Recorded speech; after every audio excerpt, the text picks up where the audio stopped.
రాష్ట్రంలో ఎండలు ఎక్కువడంతో ఆందోళనకర స్థాయిలో తగ్గిపోయాయి భూగర్భ జలాలు. ఇసుక మేట రాళ్ల గుట్టలతో దర్శనమిస్తోంది కృష్ణమ్మ. పుణ్యస్నానాలకు దుర్గాఘాట్లో నీళ్లు తగ్గి భక్తులు తీవ్ర ఇబ్బందులు పడుతున్నారు. ఇప్పటికే ప్రకాశం బ్యారేజ్లో 6 అడుగులకు చేరింది నీటి మట్టం.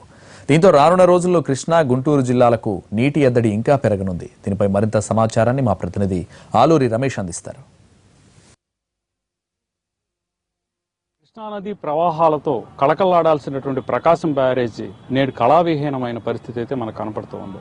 కృష్ణా నదికి వచ్చేటువంటి నదీ జలాలన్నీ కూడా అడుగంటిపోవడంతో కృష్ణా తీవ్రమైన నీటి ఎద్దడిని ఎదుర్కొంటున్న పరిస్థితికి ఇక్కడ ఉన్నది. ఇక్కడ మనం చూడొచ్చు. ఇక్కడ చూసినట్టయితే మాత్రం ఎప్పుడూ లేని విధంగా ఏ ఏడాది కూడా లేని విధంగా పూర్తిగా కూడా కృష్ణానది వచ్చే వంటి వాటరు పూర్తిగా కూడా తగ్గిపోయింది. మామూలుగా పరిస్థితుల్లో 18 అడుగుల ఎత్తున ఈ నీటి మట్టం ఉంటుంది. కానీ ఇప్పుడు ప్రజెంట్ మనం చూసినట్టయితే మాత్రం కేవలం 6.5 అడుగులకు మాత్రమే పరిమితం అయిపోయింది. దీంతో మనం చూడొచ్చు. ఇక్కడ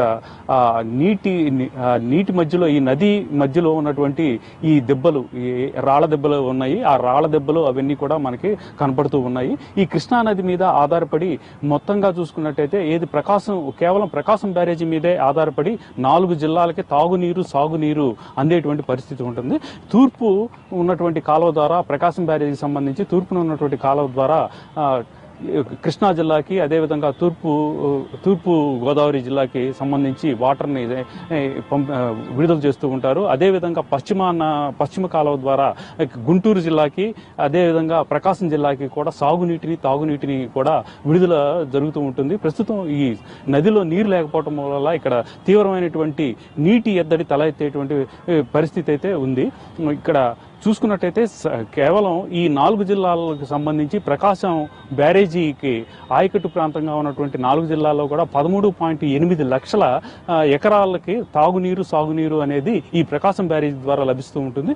ఈ పూర్తిగా కూడా ఈ నీటి మట్టం అడుగంటంతో మనం ఇక్కడ ఉన్న పరిస్థితిని చూడొచ్చు. అదేవిధంగా ఇక్కడ మన భవానీ ద్వీపం మనకి కనపడుతూ ఉన్నది.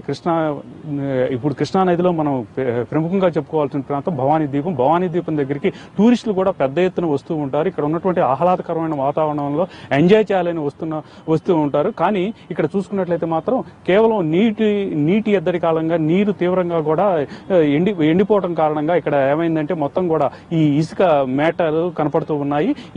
ఇప్పుడు మనం చూడొచ్చు. ఇక్కడ భవానీ ఘాట్ దగ్గర ఉన్నాము. ఈ భవానీ ఘాట్లో సంబంధించి ఎవరైనా సరే దుర్గమ్మను దర్శించుకోవాలని వచ్చినప్పుడు కంపల్సరిగా కూడా ఇక్కడికి వచ్చి కృష్ణానదిలో స్నానాలు చేసిన తర్వాతనే అమ్మవారిని దర్శించుకుంటూ ఉంటారు. మనం అటువంటి భవానీ ఘాట్ దగ్గర ఉన్నాము. ఇక్కడ చూసుకున్నట్టయితే మాత్రం పూర్తిగా కూడా నీటి మట్టం లేకపోవడంతో ఈ బారికేడ్స్ ఏవైతే ఉన్నాయో ఈ బారికేడ్స్ ని మనం చూడొచ్చు. ఈ బారికేడ్స్ ఏంటంటే ఇది ఫైనల్ బారికేడ్. ఇది చివరిగా మనం చూసేది ఇది ఫైనల్ బారికేడ్. ఇక్కడ ఎట్టి పరిస్థితుల్లో కూడా దీన్ని దాటి ఈ భక్తులు ఎవరైతే ఉన్నారో స్నానానికి వస్తే ప్రమాదం అని చెప్పి ఈ ఐరన్ బార్స్ తో దీన్ని ఏర్పాటు చేయడం జరిగింది. కేవలం ఇక్కడ నుంచి అక్కడ మనకి ఐరన్ మెష్ కనపడతా ఉంది. ఐరన్ మెష్ వరకు కూడా ఏ కాలంలో అయినా సరే కంపల్సరిగా కూడా కృష్ణా నదిలో వాటర్ ఉంటుంది. ఈ వాటర్ కి సంబంధించి ఇక్కడ వచ్చేటువంటి భక్తులు ఈ ప్రాంతంలో, ఈ మధ్యన ఉన్నటువంటి ఖాళీ ప్రాంతం, ఈ iron bars plus iron mesh ఉన్నటువంటి ప్రాంతంలోనే పుణ్యస్నానాలు చేస్తూ ఉంటారు. కానీ ఇప్పుడు మనం చూసుకున్నట్లయితే మాత్రం ఇక్కడ ఈ నీటి పూర్తిగా ఎండిపోవటం వలన ఇక్కడ ఈ విధమైనటువంటి ఇక్కడ కూడా ఇవన్నీ కూడా బయటపడినాయి.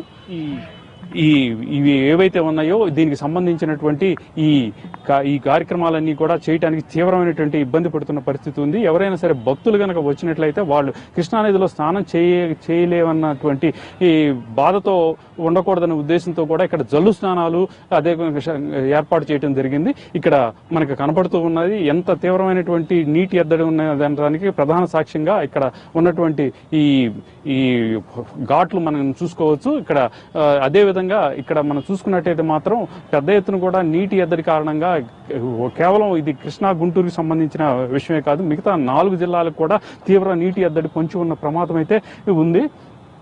ఇక్కడ ఇప్పుడు దాకా ఎవరైనా సరే ఇక్కడికి వచ్చిన తర్వాత ఆహ్లాదకరమైనటువంటి వాతావరణంలో ఎంజాయ్ చేయడానికి అని చెప్పి కొంతమంది భక్తులు వస్తూ ఉంటారు. అదేవిధంగా టూరిజం చేయడానికి కూడా వస్తూ ఉంటారు. ఈ టూరిజం భక్తులుగా వచ్చినటువంటి వాళ్ళు ఇక్కడ కంపల్సరీగా కూడా కృష్ణానదిలో స్నానాలు చేస్తూ ఉంటారు. ఆ తర్వాత టూరిజంగా వచ్చినటువంటి వాళ్ళు, టూరిజం స్పాట్ గా వచ్చినటువంటి వాళ్ళు అక్కడ ఉన్నటువంటి భవానీ ద్వీపం ఉంది, భవానీ ద్వీపాన్ని దగ్గరికి వెళ్తారు. అక్కడ ఫ్యామిలీలతో వచ్చి ఎంజాయ్ చేస్తున్న పరిస్థితి ఉంటుంది. కానీ ఇక్కడ నీటి తీవ్రంగా కూడా నీరు లేకపోవడం వల్ల, నీటి ఎద్దడి కారణంగా ఇక్కడ మెల్లమెల్లగా కూడా నీరు అడుగంటుతున్న ప్రమాదం అయితే కనపడుతూ ఉంది. ఇప్పుడు మనం ఇక్కడ చూసుకున్నట్లయితే మాత్రం ఈ గతంలో ఎప్పుడూ కనపడిన విధంగా నీటి మధ్యలో మనము ఈ నది మధ్యలో ఉన్నటువంటి ఈ సిమెంటు రాళ్ళని చూడొచ్చు. అదేవిధంగా ఇక్కడ ఉన్నటువంటి ఐరన్ బార్స్ కానీ లేకపోతే ఈ వెదురు బార్స్ కానీ మనకి కనపడుతూ ఉంటాయి. ఈ టెంపరేచర్ కనుక ఇదే విధంగా కనుక కొనసాగినట్లయితే మాత్రం మరింతగా కూడా ఈ ఏంటంటే నీటి ఎద్దడి వచ్చే ప్రమాదం అయితే ఉంది. దీనికి ఎదురుగా ఉన్నటువంటి గతంలో అయితే ఇక్కడ గోదావరికి సంబంధించినటువంటి పట్టిసీమ నుంచి కూడా వాటర్ విడుదల అయ్యే పరిస్థితి ఉంది. గోదావరిలో కూడా అంత స్థాయిలో కూడా వాటర్ లేకపోవడం కారణంగా ఇప్పుడు అటు నుంచి కూడా ఎట్టి పరిస్థితుల్లో కూడా వాటర్ వచ్చే పరిస్థితి అయితే లేదు. ఇదే కనుక కొనసాగినట్లయితే ప్రతి రోజు ఒక్కొక్క సెంటీమీటర్ చొప్పున వాటర్ తగ్గిపోయే ప్రమాదం అయితే ఉంది. ఈ ప్రమాదం మరి ఏ విధంగా భక్తుల్ని ఇబ్బంది పడటంతో పాటు సాగునీరు, తాగునీరు ఇబ్బంది కూడా ప్రజలు పడే పరిస్థితి ఉంది. దీని ప్రభుత్వం ఏ విధంగా రిసీవ్ చేసుకుంటుందో చూడాల్సిన పరిస్థితి అయితే ఉంది. కెమెరా పర్సన్ లక్ష్మణ్తో రవికృష్ణ, ఎన్టీవీ, కృష్ణానది నుంచి.